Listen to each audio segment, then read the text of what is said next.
السلام علیکم ورحمۃ اللہ وبرکاتہ۔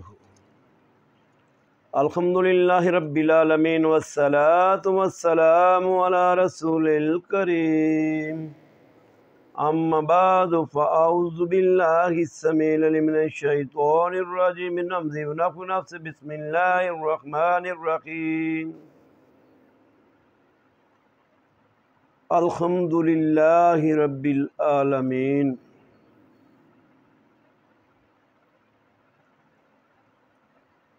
دوستو، آج انشاءاللہ ایک ایسا وظیفہ آپ کو بتانے جا رہا ہوں کہ جو آپ کے غموں، پریشانیوں، تکلیفوں، غرض ہر قسم کی مصیبت کے لیے، ہر قسم کی مشکل کے لیے وہ آپ کو کافی ہو جائے گا، اور صرف اس سے مشکلیں، پریشانیاں، تکلیفیں ہی دور نہیں ہوں گی، اس عمل کی وجہ سے اللہ تبارک و تعالیٰ آپ کے گناہ بھی معاف کر دے گا، اور اللہ تبارک و تعالیٰ آپ کی زبان میں اثر بھی رکھے گا، اللہ تبارک و تعالیٰ آپ کے مقام کو بھی بڑھا دے گا۔ اتنا شاندار وظیفہ ہے اور اتنی سچی زبان سے ملا ہے۔ ہم اپنے پیروں اور بابوں، تعویذوں کی چکر میں یا ان پہ اعتماد کرتے ہوئے بڑا اپنے آپ کو مضبوط سمجھتے ہیں، ہم سمجھتے ہیں یہ ہم نے بابا جی نے یہ بات بتا دی، یہ جی فائنل سمجھ لو، اس کا اثر ہو کے رہے گا، یا بابا جی کی گھر میں تصویر لگا لی، جی ہمارے پیروں کی تصویر ایسے ہمیں فائدہ پہنچ کے رہے گا۔ یہ چیزیں شریعت کے بالکل الٹ ہیں، مگر یہ جو میں آپ کو وظیفہ بتانے لگا ہوں، اللہ تبارک و تعالیٰ کے فضل سے انشاءاللہ اگر آپ اس پہ سچے دل سے عمل کر لیں گے، انشاءاللہ آپ کی کامیابی یقینی ہے۔ میرے اور آپ کے محبوب اللہ کے حبیب محمد کریم صلی اللہ علیہ وسلم کی سچی زبان سے، اس وحی والی زبان سے یہ کلمات نکلے ہیں۔ نبی علیہ السلام کے صحابی ابی بن کعب رضی اللہ تعالیٰ عنہ بیان فرماتے ہیں کہ میں نے پوچھا نبی علیہ السلام سے کہ میں آپ پہ درود پڑھتا ہوں، آپ میرے لیے کوئی ٹائم مخصوص کر دیں کہ میں اتنا ٹائم پڑھ لوں؟ تو نبی علیہ السلام نے فرمایا جتنا تم چاہو اتنا ٹائم پڑھ لو۔ تو انہوں نے کہا میں اپنا جتنا بھی نفلی عبادت کا ٹائم ہے اس میں سے چوتھا حصہ پڑھ لوں؟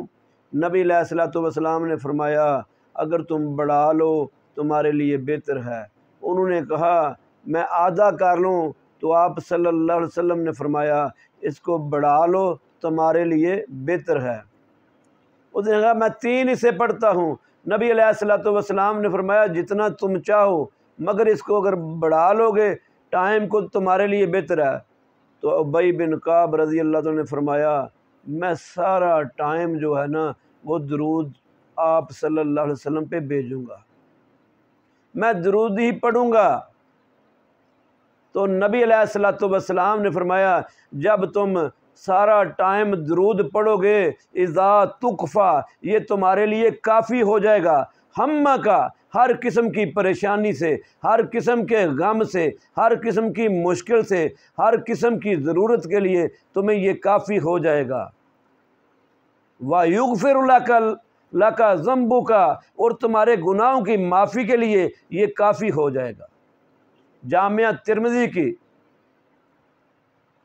2457 نمبر یہ حدیث ہے، اور صحیح حدیث ہے، نبی علیہ الصلوۃ والسلام کا سچی زبان سے نکلے ہوئے یہ الفاظ ہیں کہ درود شریف پڑھا کرو کثرت کے ساتھ، تمہارے لیے یہ کافی ہو جائے گا، ہر قسم سے غم سے، ہر قسم کی پریشانی سے، ہر قسم کی تکلیف سے، اور گناہوں کی معافی کا سبب بن جائے گا۔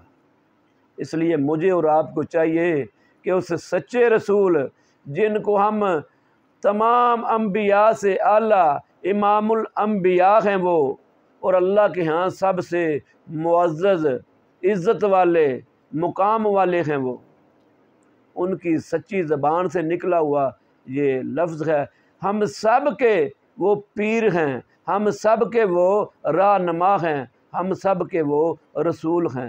تو پھر ہم اپنے اس سچے رسول کی زبان سے نکلے ہوئے الفاظوں پہ کیوں نہ عمل کریں، یہ جا کے ہم اپنے کسی دنیا کے پیر، چاہے وہ وضو کرتا ہو یا نہ کرتا ہو، کبھی نماز پڑھی ہو یا نہ پڑھی ہو، ہم نے اس کو پیر مان لیا، بس جو اس نے کہہ دیا وہ کر لیا۔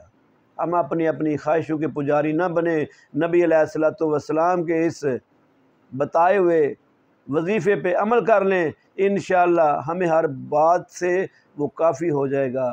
اللہ تبارک و تعالی آپ کے سامنے صحیح سنت کے مطابق باتیں کرنے کی توفیق عطا فرمائے، اور آپ کو بھی ان کو سن کر ان پہ عمل کر کے کامیابی حاصل کرنے کی توفیق عطا فرمائے، اور میرے لیے ذخیرہ آخرت بنائے۔ آمین یا رب العالمین۔